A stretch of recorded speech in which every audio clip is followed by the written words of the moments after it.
The slap echoed through the courtroom like a gunshot. For a second, nobody breathed.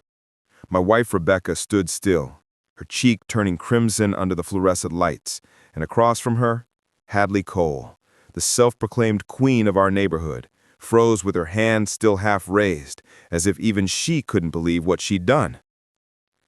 3 minutes later, a bailiff cuffed her wrists.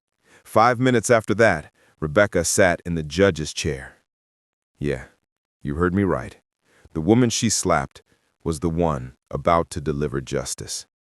I'm David Johnson. I'm not the type of guy who goes looking for a fight. I build things, fix things, lend my ladder to the neighbor, and don't ask for it back right away. When my wife and I bought our home in Maple Grove, I thought we'd found peace. A quiet cul-de-sac with BBQs and summer kids on bikes, sprinklers whispering in the mornings. But peace has a funny way of attracting people who feed on control. And in our neighborhood, control wore red lipstick, pearls, and a blazer that screamed authority. Hadley Cole, head of the HOA. She showed up the second night after we moved in, clipboard in hand, marching up our driveway like she owned the concrete. "Good evening," she said without smiling. "Just making sure you're aware trash bins must be hidden, fences need HOA-approved color, and those herb boxes on your windowsill, not exactly cohesive with the neighborhood aesthetic." She said cohesive like it was a death sentence. Rebecca and I laughed it off at first. Every neighborhood has one, right? A rule lover. We didn't know she was more than that. She was a tyrant with paperwork. The first notice came a week later, taped right to our door. Violation, unsightly leaves. Never mind, it was October. Never mind, everyone's lawn looked the same. We paid it, figured it'd smooth things over. It didn't. The fines piled up, a bench that didn't align with community tone, a mailbox that reflected poorly on aesthetic standards, and then the wheelchair ramp. Rebecca built it herself so her mom could visit. Simple, clean, safe. But Hadley declared it an unauthorized structure. That one crossed a line I couldn't ignore. Rebecca stayed calm. She started a folder. Each letter, each picture, every absurd citation filed, labeled, and stored. "We're not powerless," she told me. "We're patient." I didn't share her patience. Every time Hadley strutted past our house, clipboard in hand, jotting imaginary offenses, I wanted to march out there and shove that clipboard right down her throat. But I didn't. I bit my tongue because Rebecca's calm was stronger than my temper. Soon we realized we weren't her only victims. Susan Miller, the widow down the street, got fined for hanging wind chimes. Noise pollution, Hadley said. B. Carter, a retired mechanic, got threatened with a lawsuit over a flagpole she claimed was too tall. Even Emily Newman, a college student renting a basement room, had been warned about improper parking. Everyone hated her, but no one dared speak up. Fear kept the neighborhood quiet, and Hadley wore that silence like a crown. One Saturday morning, she came with 2 board members, clipboard in one hand, sunglasses glinting like armor. She didn't greet us. She declared war. "Mr. and Mrs. Johnson," she said, loud enough for the neighbors to hear, "you've ignored multiple violation notices. If you fail to pay all fines within 72 hours, the HOA will pursue legal action, including property seizure." My blood boiled. Property seizure over leaves and a ramp for an elderly woman? Rebecca squeezed my hand and whispered, "Steady." But I could feel everyone watching. Susan peeking from her porch, Bob crossing his arms, Emily recording with her phone. Hadley's shrill voice echoed across the street, and I knew something in me had just snapped. This wasn't about a lawn anymore. It was about dignity. That night, Rebecca said, "We're taking her to court." And I swear the calm in her eyes scared me more than Hadley ever could. We filed the paperwork the next morning. Weeks passed. Letters turned to threats, threats to fury. Hadley sent one final ultimatum: pay $12,000 or face foreclosure. Rebecca closed the fact folder she'd been building for months and said simply, "It's time."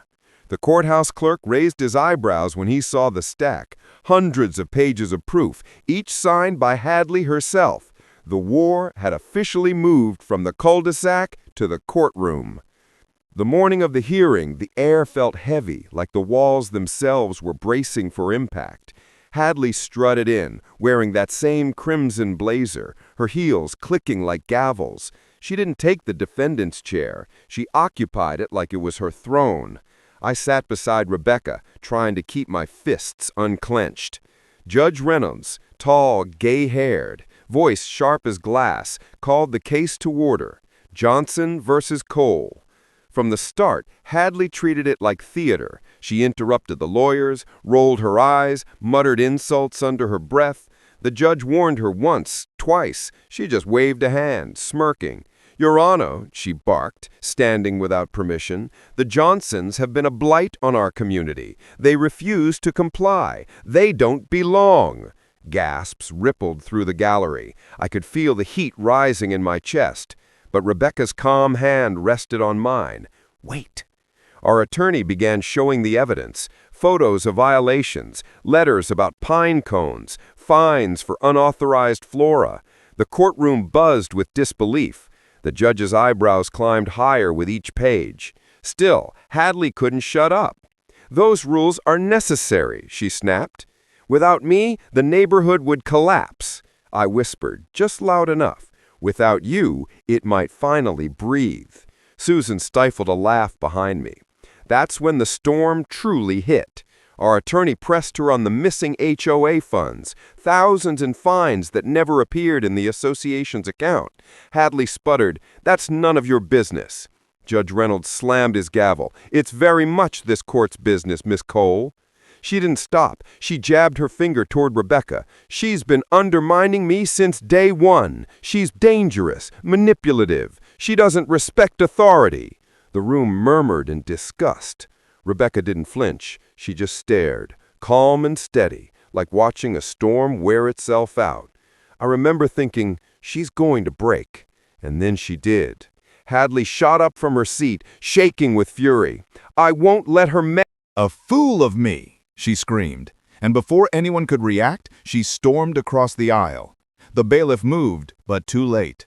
The crack of her hand against Rebecca's face cut through the air like lightning splitting a tree. Everything froze. Rebecca's head turned slightly with the impact, her dark hair falling over her eyes. My heart stopped. I stood up, ready to tear Hadley apart, but Rebecca raised her hand without looking at me. Steady, commanding, unbroken. She rose slowly, brushed her hair back, and looked straight at Hadley. Her voice was calm, colder than steel. "You think that's power? That's fear." The silence that followed was suffocating. The judge's voice thundered. "Ms. Cole, you are out of order. Bailiff!" Officer Harris grabbed Hadley, who thrashed like a wild thing, shouting, "You can't do this to me! I run this community!" The words rang hollow, pathetic. Rebecca just stood there, still as a mountain. And that's when everything shifted. The judge looked down at his papers, then at Rebecca. Something in his expression changed. He whispered to the clerk, who whispered back. "Check the credentials," he said. The bailiff blinked, stepped forward, and Rebecca nodded slightly as if to confirm whatever he'd just heard. The judge cleared his throat. "This court recognizes Ms. Johnson not only as plaintiff in this case, but as a sworn member of the federal judiciary." Gasps rolled through the room, Hadley's face drained of color. "You're lying," she spat. "You're setting me up." But the judge held up a document. "Mrs. Johnson was appointed 3 years ago. Her record is spotless." Rebecca didn't gloat. She simply said, "I never wanted to reveal this. I wanted the process to be fair. But Miss Cole's actions crossed into criminal conduct. It's time the truth came out." The gallery buzzed, cameras lifted. Emily whispered, "Oh my God, she's a judge." And Hadley? She screamed, "This is a conspiracy!" But no one listened anymore. Judge Reynolds nodded solemnly. Given the circumstances, Ms. Johnson will conduct the review of evidence. Rebecca stepped forward. The courtroom fell into reverent silence. The red mark on her cheek stood like a badge of honor. She took her seat, Hadley's seat, and adjusted the microphone. "For too long," she said, voice resonant, "and even this HOA has been a tool of fear, not service. Today, that ends." The first exhibits were financial. Rebecca revealed the missing $10,000 checks deposited into Hadley's own account. The crowd gasped. Then came the testimonies. Susan stood trembling, describing how Hadley fined her for wind chimes. Bob followed, voice firm, recounting how his flagpole was too patriotic. Emily played her video, the confrontation in front of our house, Hadley shouting threats about property seizure. Hearing her own voice echo through the courtroom broke something in Hadley. She sagged back, eyes wide, hands cuffed. Rebecca looked at her and said softly, "You poisoned this neighborhood, Miss Cole. You called it order. It was fear." Judge Reynolds, back in charge now, spoke clearly. "This evidence will be forwarded to the district attorney. Ms. Cole, you are hereby removed from your position and will face charges of fraud and harassment." The bailiff let her out, still mumbling about conspiracies. Her crimson blazer wrinkled, pearls crooked, her crown shattered. And just like that, it was over. The crowd rose, not cheering, but breathing again. The same neighbors who once hid behind curtains now stood tall, whispering to each other, relief washing over their faces. I sat there watching Rebecca gather her folder, page by page, calm and methodical, as if she'd just finished a normal day's work. My chest felt light for the first time in months. The woman beside me wasn't just my wife. She was justice in motion.